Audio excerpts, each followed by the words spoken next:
Hello, this is Mr. Rahman, and today I'm going to be reading Chapter 4 from the book Iqbal by Francesco D'Adamo.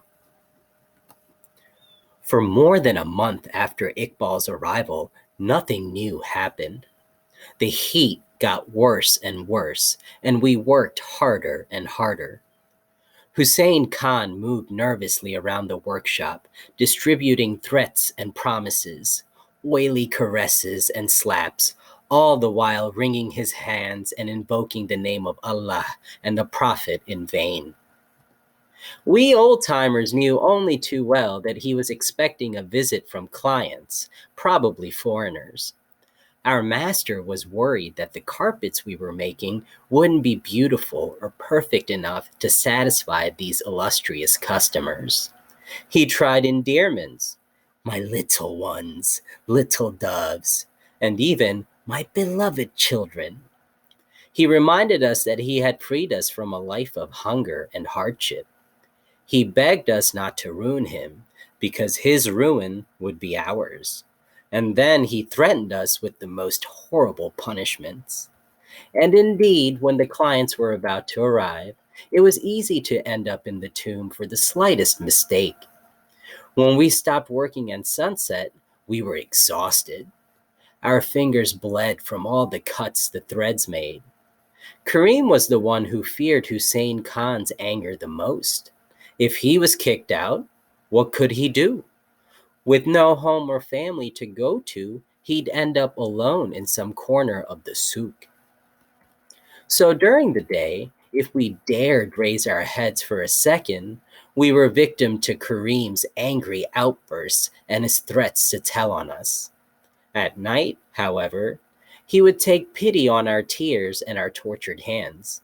He would get up from his pallet and light a lamp, grumbling that we were all good-for-nothings.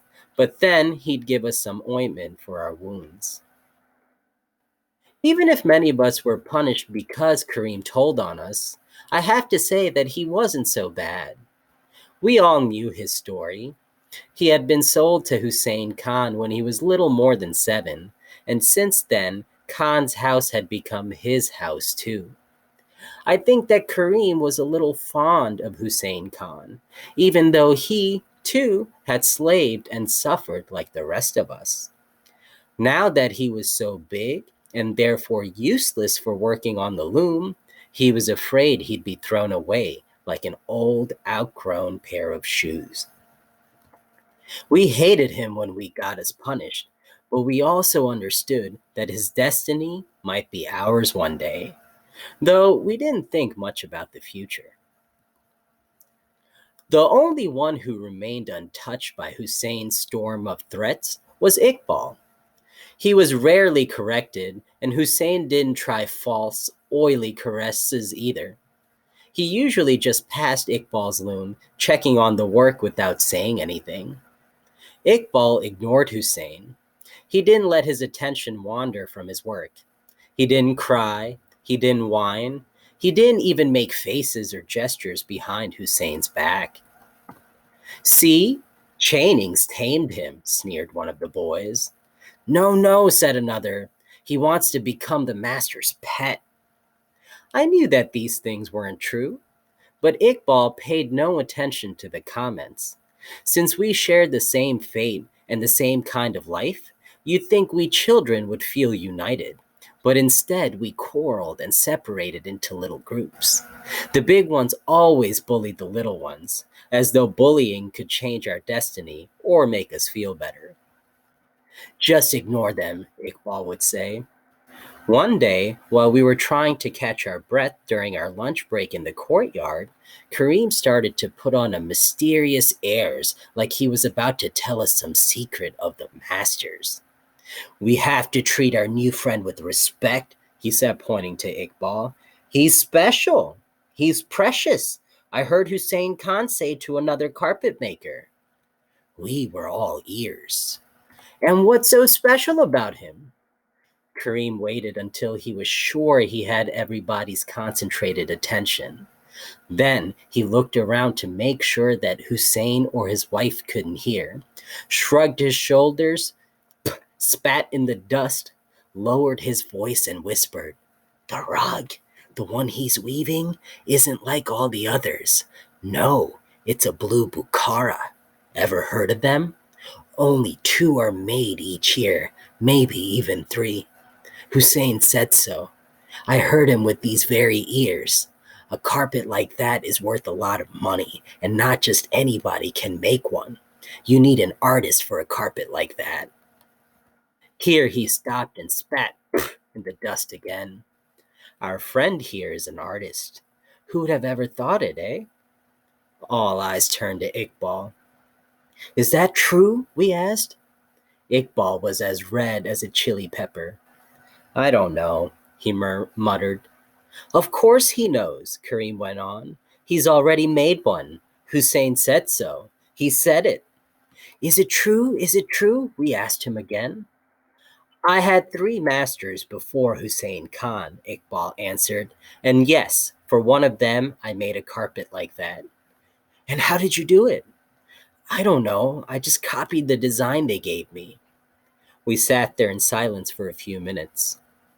But, but if that's the case," said a boy who came from India, "then why did your other masters sell you?" "I don't know," Iqbal said in a low voice. You could see he was embarrassed and he wasn't happy that Kareem had revealed Hussein's secret. "And you, Kareem, you who know everything, do you know why his master sold him, if he's as good as you say?" "Of course I know, but I can't tell you. The master trusts me and doesn't like me to talk about his private matters." We all snickered at that excuse, and Kareem got mad. Once we had calmed down again, a dark-skinned boy from the south who had seen the sea stood up from the edge of the well where we had been sitting. "But then," the boy said, "then the master will erase your lines. If that carpet is worth so much, he'll cancel your debt." We all nodded. We had never seen such luck. "You can be sure about it," cried Kareem. "You should see how worried Hussein Khan is that Iqbal won't finish in time, or that he won't do it well, or that he'll make some mistakes and the rug will have to be thrown away. Oh, he'll cancel the debt all right. You all know how generous and fair our master is." Many of us had doubts about that, but we observed Iqbal with new envy. He was going to succeed. "Hussein won't cancel the debt," Iqbal said slowly. "My other masters didn't. The debt is never canceled." "So what hope did we have? Why then did we work from dawn till dusk? What right did Iqbal have to claim such awful things? After all, he was the newest arrival and luckier than everybody else. How could he crush us like that?" Even Salman and Ali thought he was lying and that he would be freed. "You're a liar!" shouted Ali, almost in tears. Salman trembled with anger. In the following days, many of us started to resent Iqbal, saying that he was arrogant and that he sided with Kareem and Hussein Khan. I tried to defend him, but I was only a little girl. I had fallen into the habit of sliding over to Iqbal's pallet and chatting with him almost every night before going to sleep. I didn't believe the mean talk about him, and if the master canceled his debt, well, I'd be happy for him. We would sit in the dark and listen to the city, the sound of the traffic that never stopped, but that at night became dulled and muffled. Sudden voices, the mumbling of a man who hadn't respected the precept of no alcohol, and those mysterious, confused city night sounds that we couldn't identify. We had both been born in the countryside, and there the noises that broke the silence of the night all had a name and a familiar origin. A bird of prey, a buffalo that had gotten free, a stray dog wild on following a scent, and sometimes the rustle of a restless spirit whose mark we would find on the bark of a tree the following morning. We never really feared the spirits because we understood they were a part of the natural world. But we didn't know city life. We had only caught glimpses of it through van windows when the master took us away from our families and brought us to the carpet factory.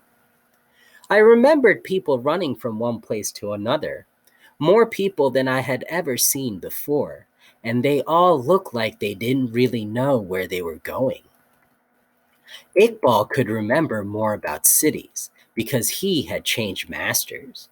Once he had seen dozens of kites dancing in the spring sky, and he remembered a bus, one of those enormous, shiny, multicolored buses we have in Pakistan, full of headlights and taillights and chrome, with horns that blast like a whole herd of buffalo so that they can make their way through the chaos of traffic.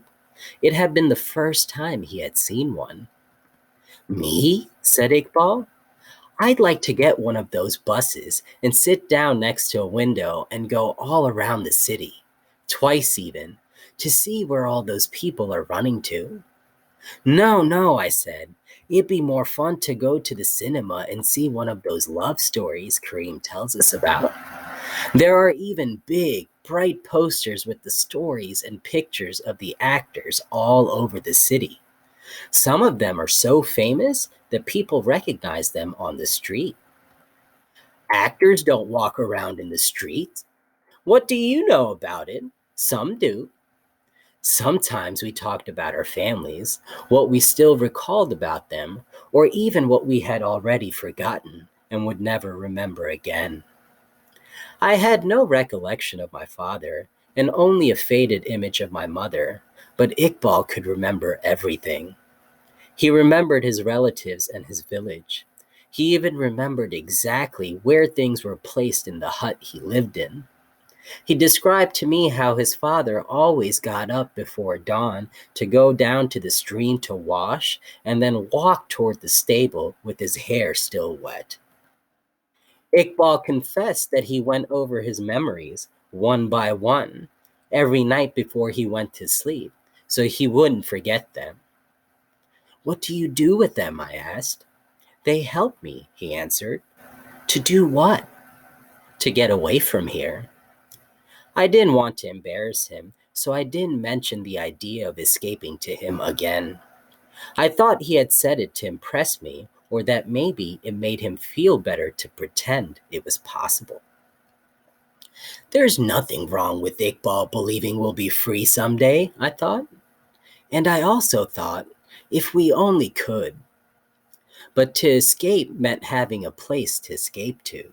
And what could I do outside in a city I didn't know and that frightened me? Who would protect me from all those noises I couldn't even name? I'd probably end up like Kareem, who preferred to stay with Hussein Khan. But still, I'd never tell on Iqbal's plans. Maybe that was why I could never reach the edge of the bathroom window frame. I was afraid of what lay beyond. And why should someone like Iqbal, someone who was about to be freed after paying his debt, why should he want to run away? It didn't make sense to me. So I kept my peace. But 3 days later, just as the foreign buyers were about to arrive, Iqbal didn't keep his. End of chapter 4.